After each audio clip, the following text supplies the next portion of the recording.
KC Boss. I thought that meant something. It actually does. Both of you guys, I want to answer this too. Like the other day, I watched in one of the an event, and it says the music in this event is covered by CSAC. You know, and what does that mean? And what does that mean when you have a song registered and someone plays it in a major venue and that kind of stuff? Can you tell us what that? Either one of you guys can tell us that too. Sure, I can speak to that. I mean, every I always say it's property. So every song you make, there's a bundle of rights. There's 6 rights that you have to a particular work. And one of those, you have performance rights to your song, also reproduction rights of your song, also derivative rights to your song. And so it's important as an artist to make sure your work is protected in every conceivable way, whether that's copyright, whether you're putting cover art on the song, you're doing some sort of copyright to that as well. But it's very, very important to do that. I remember specifically a client, they basically took a derivative of a very popular hip-hop group, and they made it to jazz. And so the big thing was saying that because they weren't making money off the song, this was just for everyone to see, and it was kind of this new way of art, they had to put certain a sign to let people know what the rights of the song really were. Basically disclaimers out there. And so it's very, very important that you're telling the public how you're using your music. And so clearly you didn't tell them, but you put it out to the public. And MTV has a clearance department. What clearance they're supposed to do is take whatever is coming across and making sure they're not violating any rights, or that whatever the work is, it's registered. And so sometimes these companies, they either try to push the envelope and try to use whatever work you have and see what they can get away with it, and you don't have any money to try to get money from them, right? Or the second thing is they can make a mistake in that thing. I actually work closely with the clearance department at Warner Music Group, and they were all day you're just listening to music and you're watching video and you're making sure that you're not violating any rights agreements or any copyright things of that nature. So. Awesome. And so there's a lot of artists in the room, including myself, and a lot of artists in the room. And so a lot of times we think that we're not getting enough as independent artists, and being signed under a major label is so much better. So I think Tommy would have some great advice for this. A little bit about being an independent artist versus working with ditties and working in that environment. What it's like, the misconceptions that we have, that we think it's so much better on the other side. Tell us some of the the not so exciting parts and the great parts. When you're working independently, everything is yours, so you don't have to share it with other people. So that's pretty much one of the main basic things that I like as far as being my own songwriter, being my own vocal producer, because I could also take that talent and make money from it. I could do it with other people. The downside of being with like a Diddy or something like that is what we talked about before, when they want so much from you, but they're not giving you that much. Because in the majority of the time, they're really not going to give you anything, because they want to make all the money from you and try to give you as less as possible, unless you have somebody like, him or another great lawyer around to actually help you out with it. Okay. And so you guys actually do radio for independent. Did I get that right? Independent music? I do radio for independent Okay. music. I have a radio show that's an internet radio show. Okay, great. So I heard the panel earlier speaking about, that was you, speaking about social media. And that is so, so huge, because now you can put things on the internet radio. Everyone's listening to the radio on their phones, on their computers, while they're working out, while they're working. And everything like that. So if you are an independent artist and you can have your music played on independent radio shows, that you don't have to, grade someone's palm or, something like that to get the listening. You can get interviews on these type of shows that can either be on YouTube. You can do a social media campaign with that interview. You can let everybody know, hey, look, I'm getting out there. This is what I'm doing. Social media is the biggest tool. People become famous off of Twitter, YouTube, just pumping themselves up. And it's all about the work that you put in for yourself. So, yeah. Well, I just wanted to address what she said too, because I'm 25 years in the music business, so I come from both perspectives. When I started out, being an independent artist was, you know, there were a lot of independents, but you needed a major because that was the only way you could get on. It was only radio. It wasn't any internet radio. If you wanted your video played, it was either MTV or BET. There weren't, you know, all of these outlets. So I think that as an independent artist now, you have so many choices. And the key thing is you've got to do the work. The biggest misconception, I think, and if I could say Chicago, come on, bust us out a little bit. I think, Put us on blast. I think we're guilty of that. Is you're somebody if you're on Sony. You're somebody if you're on, you know, Warner Brothers or Atlantic or something, a major label, as opposed to down south. When those labels weren't checking for them, they made their own business selling out of the trunk. And when you think about the Master P's and the Cash Money and all of those, you know, they built a business before, you know, they were connected to a major label system. So they had equity in their masters, they had leverage as far as distribution and that sort of thing.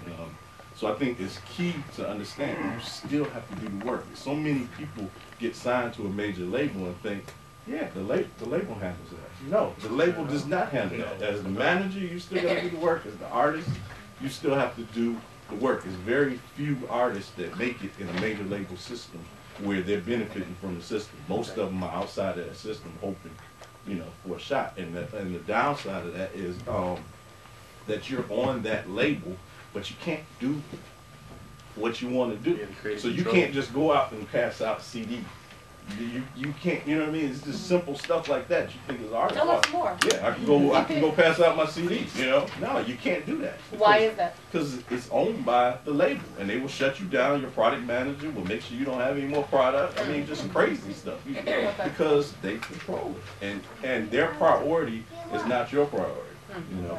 So since you're on about control, tell us about how, you were talking about being blackballed actually, so tell us about that control where you know, about being shelved. I know a lot of people hear, you know, being shelved. Like, tell us what being shelved is. Being like. shelved is basically the label is not currently working on your project. You are nobody's priority, you are nobody's baby, so to speak. So because of contractually, it's an exclusive contract, you can't do things. You can't just jump on a show. You can't just, you know, go in the studio. So you just sit there. Yeah, contractually, you just have to sit there. You're not even supposed to record until they say record. What? And I'll speak to that a little bit more because of the 360 deals that now the artists are signing. The way that artists used to get around this is that they would perform concerts and go around and make money that way. Your label now is they wised up and said, well, we want that money from that. They want the concert money now. So now, I mean, that's how artists are making. They used to make a lot of money. Yeah. Not anymore. It's over for that. Right.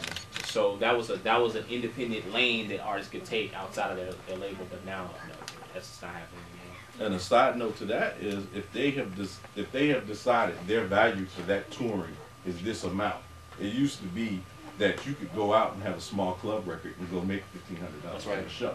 Now, if they're saying no, unless it's 10 grand, 15 grand, or you're part of a tour, you can't perform. You can't even make those twos and fews, as I say. You can't even go out and make those twos and fews. So, you know, definitely use all of the resources that you have to stay independent. And I feel like the only record label deal that I hear about all the time now is 360. I just hear 360, 360, 360, 360. So can someone elaborate for us what else can you do? Because I mean, you know, Drake got $1 million when he signed. I don't know, you know, like tell us a little bit more so that we don't feel like we only just know 360, 360 because that's what they're doing right now. Like what would have been other options? What used to happen? You know, like tell us a little bit more. About, I think that's a really great question, and it goes back to what was stated earlier, and also what you can do as an independent artist is making your own brand and being able to push through and make record labels come to you so they're valuable enough for them to put up, you know, like Rocky Fresh and get signed by, you know, have Diddy and Rick Ross angling for him and give him money because he was able to go out and have do it on his own. 26 CD shows and do it on his own. You have to put the work in yourself as an artist. You are your brand. And get back to the management portion of it. and not having a manager when you start your career. A manager does not get you work. That's an agent's job, is to get you work. So I want to make sure we make the distinctive parts of the roles. The manager's job is to be able to make decisions that will help you shape and manage your image, what's good for you, and things of that nature. That's why our parents make great managers, because they love you, they care about you, they want to be able to help you, shape and mold you. We don't want you cursing over here, we don't want you doing this over there, and that's why. That's why as a manager, okay, if you haven't done anything, why do you need a manager? You have nothing to manage if you You have nothing to manage. And then if I can just wrap that up, it's not all 360 deals are bad at all. So just to Can you elaborate on the 360 too? So again, the 360 deal essentially is that it revolves around all things that encompass an artist's brand and revenue stream. So if it's From touring, merchandise, merchandise, record sales, licensing, and even publishing now, where historically record Endorsements, do labels, endorsements, everything. yeah, literally anything that an artist can do to make money would fall into that category. So as much clout as you can get on your own, doing your own hustles and doing your own shows, that's going to, again, bring you more leverage when it comes to negotiate your 360 deal. And you can say, you can have this if you invest in that. And that's what the biggest thing is. So if you guys are familiar with the Chicago rock band Fall Out Boy, Fueled by Ramen was one of the very first record companies to ever roll out the 360 deal. And it worked so well because it was just a harmonious relationship, where the record label would say, let's give you $1 million to go on the road because we know that we'll make that $1 million back. So it's investing because they believe. Nowadays, a 360 deal can get skewed because they'll say, well, we're just going to give you this money and keep you in debt. That way we can keep you on the roster. So, And Shelby.